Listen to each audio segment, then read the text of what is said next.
Welcome back to the channel. I hope everyone's doing well today. Today is going to be a fun one. It's been a fun review process. We're going to talk about Thomas Tan's Galion TS-P75 preamplifier. At $1,850, it punches above its weight. Please do me a favor, sit back, relax, and we'll get going on this review.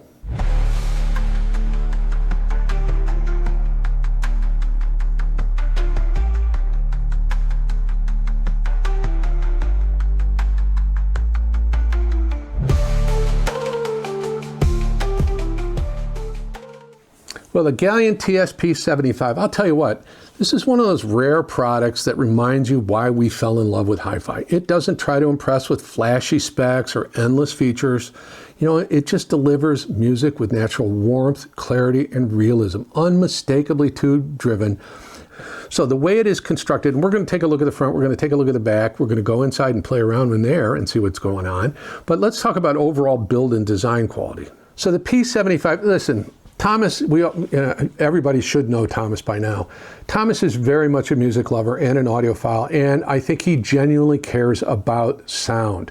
The way this is constructed, the chassis is very well constructed, and you'll see, because we're going to take a look at the front, the back, and I'm going to open it up and we're going to look inside.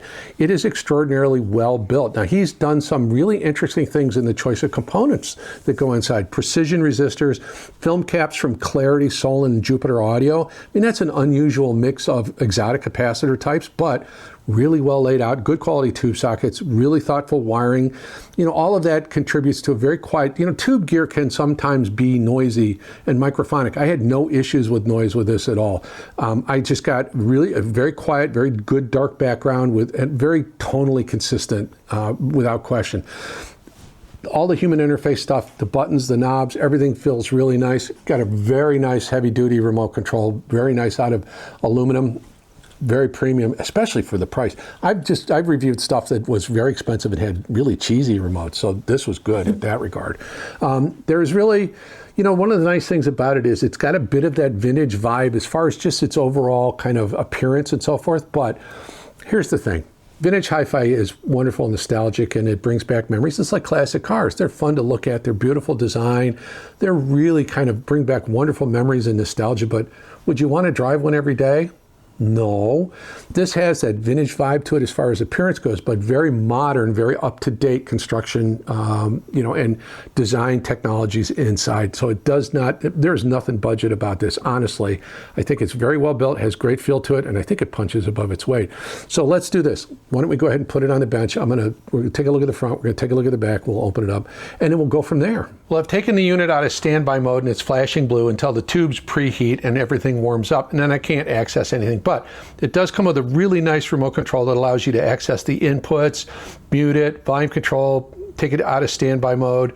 You'll see on the back there's a master power switch. But anyway, really nice aluminum remote control. I just reviewed a very expensive DAC that came with the cheapest plastic remote control, and that thing cost twice as much as this. Anyway, beautifully well executed. So it's still in standby mode. We'll come back once it wakes up. Well, now you can see the unit has come out of standby mode, and I have access to any of the inputs. Button feel is very nice on it. Volume knob is very nice. So really nice. So let's do this.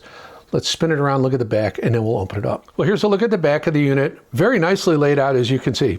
Power master switch, IEC power socket. Now you have a ground, so you can go noise reduction or ground lift or normal ground. There is a grounding cable here if you need it to ground components together. Trigger output to fire up an amplifier. One of the things I really like has two variable preamplifier outputs. So one can go to an amp, one can go to a subwoofer. Really nice. And then our 4-line inputs. Other than that, very basic, very simple, nicely laid out, pretty much everything you need. Anyway, let's open it up. Well, here we are looking at the inside of the P75. Back panel here, front panel there. You'll see there are half a dozen Clarity caps per channel. These are Clarity caps as well.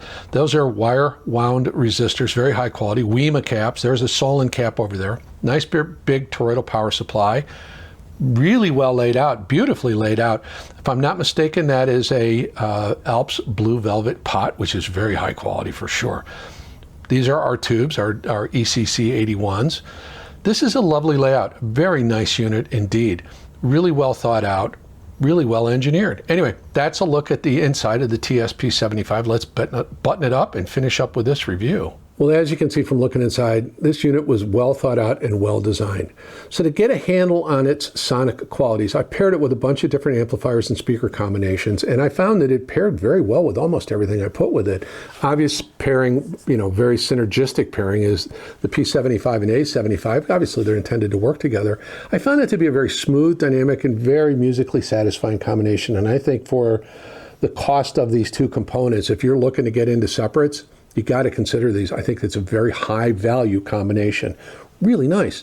I also paired the P75 with the Pearl Acoustics 7040, and that is a dual mono Purify Class D amplifier. Really revealing, very detailed, not strident, does not have a typical Class D sound, is very engaging, very detailed, very smooth. It can be unforgiving to the equipment that precedes it, but give it a good signal and it just performs admirably, and that combination was very good. I think that amplifier really highlighted the P75 spaciousness and tonal warmth. Did a really good job with that. That was a very satisfying combination.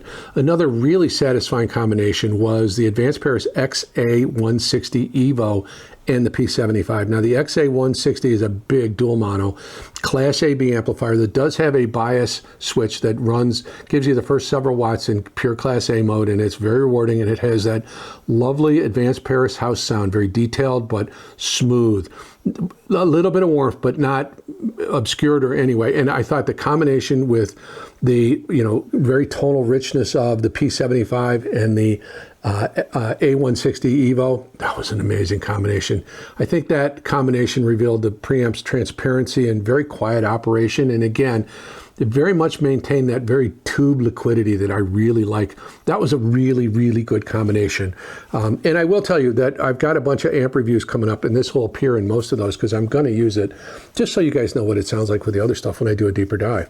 I have only for a short period of time been able to pair it up with the Gishelli Z-Block monoblock amplifiers, and that was very satisfying. I'm not ready to give a final summation on that yet, but boy, it was really, really good. I also paired this up with the big Junsong JA99 40th Anniversary Export Edition. That is a big 80 watt pure Class A room heater of an amplifier. I like that thing a lot, and that was a really good pairing.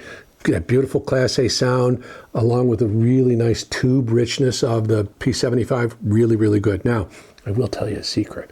I did hook this up to the big Electrocompagnie AW300Ms, and I had to run it through, honestly, Orchard Audio makes a little device that lets you go from single-ended input to balanced output, and I needed to use that because those amps only take balanced in, and this only has single-ended out, as you saw when we looked at the back. And that worked really well. It was just for fun. I had them here. I thought, what the heck? That's not a combination that anybody in their right mind would normally put together, but it was fun to listen to for sure.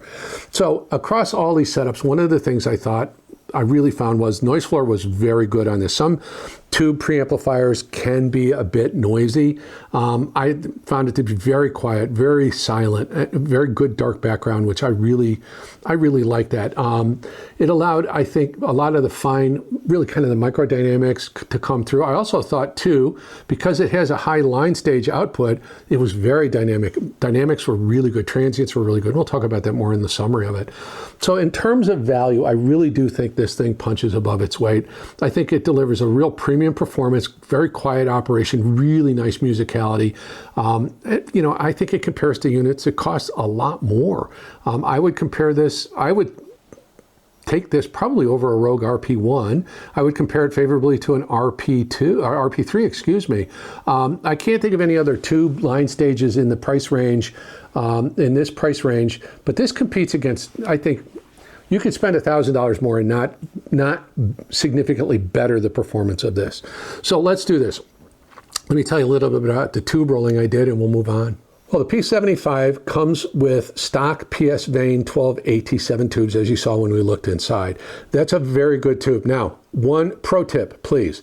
Don't go swapping tubes until you've had a chance to listen to this for at least 6 months. You got to get used to the sound of it out of the box, and that way when you do make a change, you'll know whether or not that change was positive or negative. You can't tell by right away swapping stuff. Same with op amps. I've said that a million times. So, and again, only make one change in your system at a time. Otherwise, you won't know which change made the difference period. So again, listen to these stock tubes for a long period of time. Now, I did have an opportunity to kind of roll in some other tubes, and I'm very used to the sound of the PS Vane 12 AT7s. I have them in other gear that I own, so I got a bit of an idea of their sound. But just for fun, I rolled in a set of Ray Core 12 AT7s, and I will tell you what, they were almost indistinguishable from the stock PS Vane units. I think they're very similar in sonic character. It was very nice. The tonal character of the stock PS Vanes is wonderful. The Ray Core version, very similar. I'm not sure in a blind test I could tell the difference between the two. And you know how much I love blind testing. I also had an opportunity to roll in some JJ EC81 tubes, and they were well broken in because I have them in something else. That was very warm, very nice bass response, very a little bit more lush than the PS Vane tubes.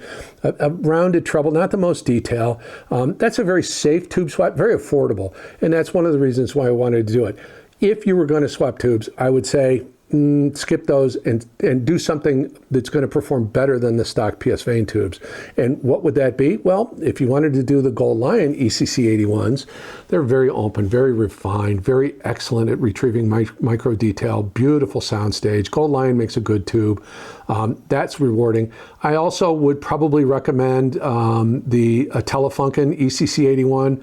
I have some experience with those in the past, and they're going to be a little bit tighter in the bass.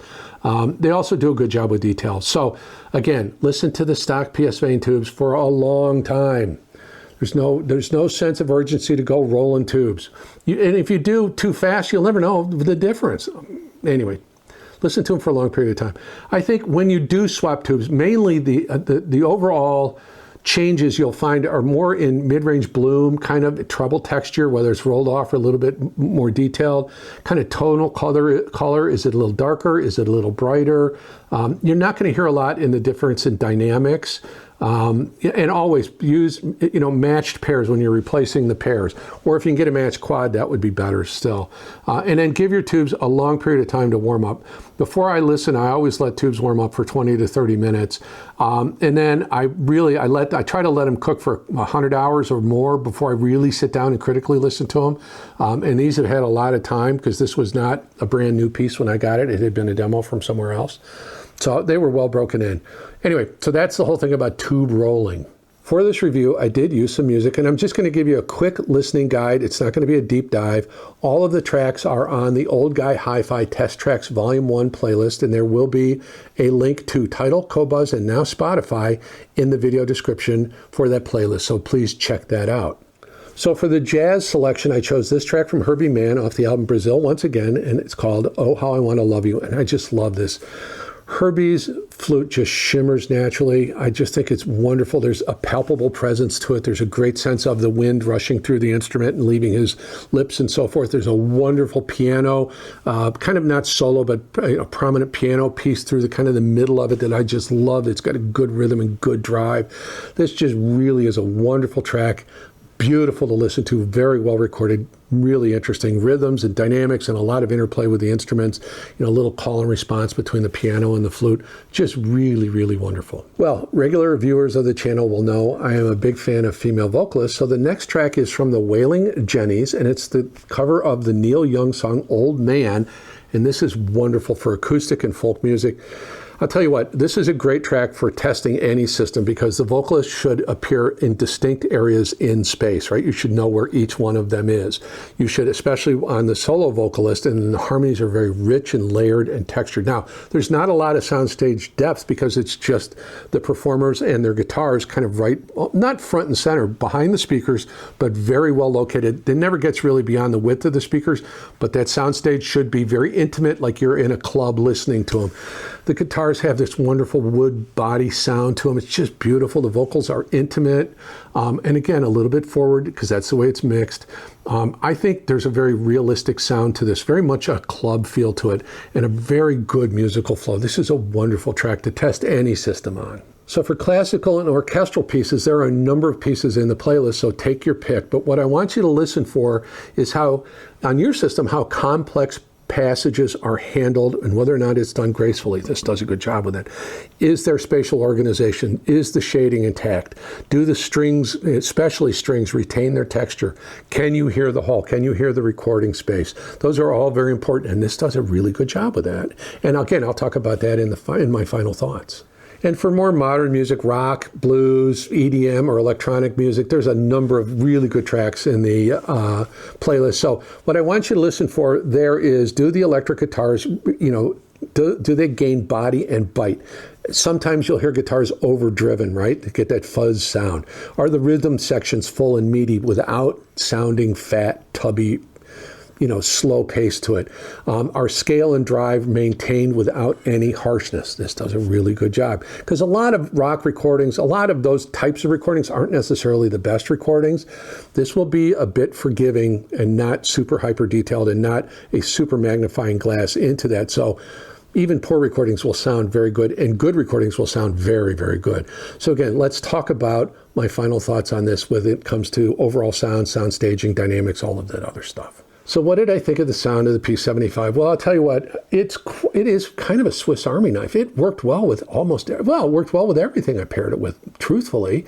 There were some that were better than others, but again, a lot's going to depend on, the cost and the equipment and all the other stuff. So its overall sonic character leans gently toward that kind of classic tube ideal. Very full-bodied mids, sweet treble, a touch of bloom in the lower registers, kind of a little warmth in the bass, which I really like. It adds life and texture to acoustic instruments and vocals. This is a very vocalist-friendly preamp, I found. But it never crosses the line into being kind of tubby or slow or syrupy. It never gets soft sounding. It's got good detail. It kind of has it has a confident presentation. It's dynamic, it's coherent, and it's very musically satisfying.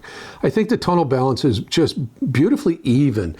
Just a hint of warmth through the mid-band, and again, that flatters the vocalist, acoustic instruments, and I never felt like there was any loss of transient energy. The bass was rounded, full, with a touch of that tube elasticity that gives upright bass and kick drums kind of that natural sense of movement and body. That's right in my wheelhouse too. The mid-range textures, as I mentioned, are beautifully layered. Pianos sounded very rich, and sometimes pianos can be very strident, especially up on the right hand. And they were very dimensional. It's hard to record a piano because they're just so physically large. I found strings have a very tactile sense of resonance. It makes them feel alive and very realistic, especially like the guitars in the Wailing Jenny's cut, or any of the mass strings in the classical pieces. Really wonderful. The top end is open and relaxed, not restricted or not rounded off or not limited in its detail. It has a very natural shimmer that extends smoothly, rather than very etched or strident or fatiguing to listen to. There's no artificial sparkle here. Transients were done really well. The leading edges of notes were reproduced with good detail, but without any etched or sharpness to them. They were just natural. It sounded very natural. That's one of the most impressive qualities of this thing, is it's got a very good, very smooth, detailed, very good pace and flow to the music. It doesn't sound hurried or over damped. The music really has has space to breathe, and it really kind of unfolds at a very natural tempo. Again, it's got that very good pace to it. Whether you're listening to intimate jazz or densely mixed rock, it keeps the musical structure intact. It does a really good job. It has kind of a sense of effortlessness. And again, I think that high voltage output does help that a great deal. So now let me talk a little bit about soundstage and imaging. Well, the P75 does a very good job. And again, a lot of that is going to be dependent on your source material, the source componentry, the amplifier you've got it hooked up to, and the speakers you've got that amplifier hooked up to. So when it comes to sound staging and imaging, it is more a system synergy thing than it is any one individual components, just so you know that. And the lion's share of that imaging is going to be how the speakers can perform, but they need a good signal to perform optimally.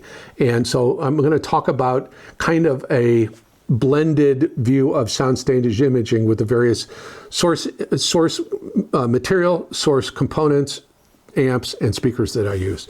So I did find overall that this projects a really three-dimensional soundstage that feels very expansive and very well proportioned. Again, system dependent, room dependent. I forgot to mention that. Image placement was very precise and stable. I mean, the instruments occupied a very nice location. They didn't blur into any kind of, they didn't cross over into one another. There was good outline. Now, I've mentioned this a million times, and I'm sorry to be repetitive about it, but I'm not big on laser focused imaging. I don't care if I know, precisely where that instrument lives. I just, rather, and I think I've used this analogy before, I don't care about looking at a 20 megapixel high resolution photographic image of what I'm listening to. What I'd rather have is kind of an impressionist, a French impressionist version of it. I want to know the general location of the where the instrument is. And it's going to give me that information. I want the layering and I want the depth, but I don't need precise pinpoint focused image placement, but I want a good center image. So that kind of will give you an idea of it. And this did a good job with front to back layering. Again, good focus on image placement in layers. I thought there was good physical distance between the particular performers, and I thought it did a good job of revealing kind of the sound of the space they recorded in, whether it was a concert hall or a studio. And again, a lot of imaging, especially on anything that's a studio recording, is up to the mastering engineer where he places those instruments in space, but everything sounded like the instruments were where they should have been, and they didn't bleed over into one another unless you had a particular recording session where all the instruments were in the same room at the same time playing, like the Herbie Mann track. And that was wonderful because you get a great bleed over and a good sense of immediacy. I think on the larger orchestral pieces, it really kind of opened up the room. There was good convincing depth and a good sense of that, again, the layers of the orchestra, because, a seating chart of an orchestra, there are layers as it goes back along that. So overall, soundstage and imaging, again, highly dependent on all of the rest of the equipment, but this did a good job of providing the signal to everything down chain to really perform very well and provide a very, very satisfying soundstage and a lovely, just a really nice image and really good musical presentation that was rewarding and very listenable for many, many hours, and I did do that. So I did talk about systems combinations before, but I will say that especially for the money, this was an amazingly rewarding combination, these two. And again, if you're looking at separates and depending on what your budget is, you got to look at this. Also to this, now, I wouldn't have a problem with it. With the Pearl Acoustic 7040, that was an amazing combination. That was a very high resolution Class D amplifier with a beautiful warmth and kind of lushness that this provided, a good tube tonal quality. That was a great balance overall. Very, very good. And I don't know, I would pair that amp with this. That would be something I would consider doing for sure. This does punch above its weight class. I think overall, probably my favorite pairing, just for me and my personal taste, was this with the Advanced Paris XA 160 Evo amplifier. That was a wonderful, wonderful combination. Smooth and detailed, great expansive soundstage. And it worked well with everything. The combination of, all right, so this stack with the big Orpheus and the the Opera Divas was a great combination. It did work well with the LRS Plus. That was fine. Maybe a little bit of not the best combination with the Maggie 2.7Is or X's. Right? That's a little bit above what you would normally pair with this. With the Pearl, that worked with every speaker I had, so that was not a problem. With the Advanced Paris, I thought the best pairing I found was the Martin Logans and the 2.7Xs. With this, oh gosh. And then I was feeding it from the Live Harmony DAC, and I did feed it from the Gustard R30 for a time as well. And that was just wonderful. So, that Advanced Paris, this piece, the P75 and the Martin Logans was, you know what, I'm going to get done filming this, and I'm going to hook it all back up again, and that's what I'm going to listen to for the rest of the next couple of days, probably. Yeah, that was just a really good combination. So those are my system synergies. So overall, final thoughts. I think that this preamp combines really good craftsmanship, really good attention to detail, very good technical performance, and musicality. I think it's at its price point, it punches above its weight. It delivers a very warm yet detailed tube sound, expansive soundstage, great dynamics, good high output, and again, a very good low noise floor, which is very important on tube gear for sure. So no matter what I paired it with, it was an all-round utility player. It did a really good job and shined, I think, again, punches above its weight. So anyway, that's my take on Thomas's Galion TS-P75 preamplifier. Well, hopefully you enjoyed the video. Hopefully you consider giving me a like and consider subscribing to the channel. I would appreciate that. Maybe you want to ring the bell so you get notified the next time I put out a video. If you wish to, please share this video to someone you think might be interested in it. I would like to take a moment and thank my current channel members and subscribers. Thank you guys for your support. There will be a link to the Galion Audio website. Again, Galion Audio is direct to consumer. I have no affiliation with Galion other than Thomas is a friend and he's been very good to me and helping me with my channel. That's it. But it is direct to consumer. So if you're interested in any of those products, you need to purchase them from the website. So there will be a link there. There will also be a link to the Old Guy Hi-Fi Volume 1 playlist, Tidal, Qobuz, and Spotify in the video description. There will be a channel membership link in the pinned comment and video description. There is a community post, a link to the community post playlist in the video description. There are some affiliate links in the video description. You guys understand how those work by now. Please comment. Now, before you comment, if I didn't mention a specific piece of equipment, I didn't review that piece of equipment. I didn't pair this up. I only paired this up with the amplifiers I discussed. So don't ask me how this is going to sound with some other brand that I didn't talk about. It just saves you some time and saves me some time because obviously I try to answer all the comments. And if I haven't reviewed that product, I can't give you a comment. Please also go back and look through my video history. I've created playlists. They're all there. So amps and DACs and speakers and all that other stuff. And check to see if I've reviewed a product before you ask me how something might sound. I get a lot of those. And I appreciate you guys asking my opinion. But if I haven't reviewed it, I can't render an opinion. So please consider that before you comment. But comment. Anyway, I think I've covered all the bases. Please like, please subscribe, please comment. Please follow me on Instagram if you wish to. My name is Ed Holmwood. This is the Old Guy Hi-Fi channel. And now you need to take some time today, put on the music you love, and just sit back and enjoy yourself. Thank you so much for your time. I really hope you have a wonderful day.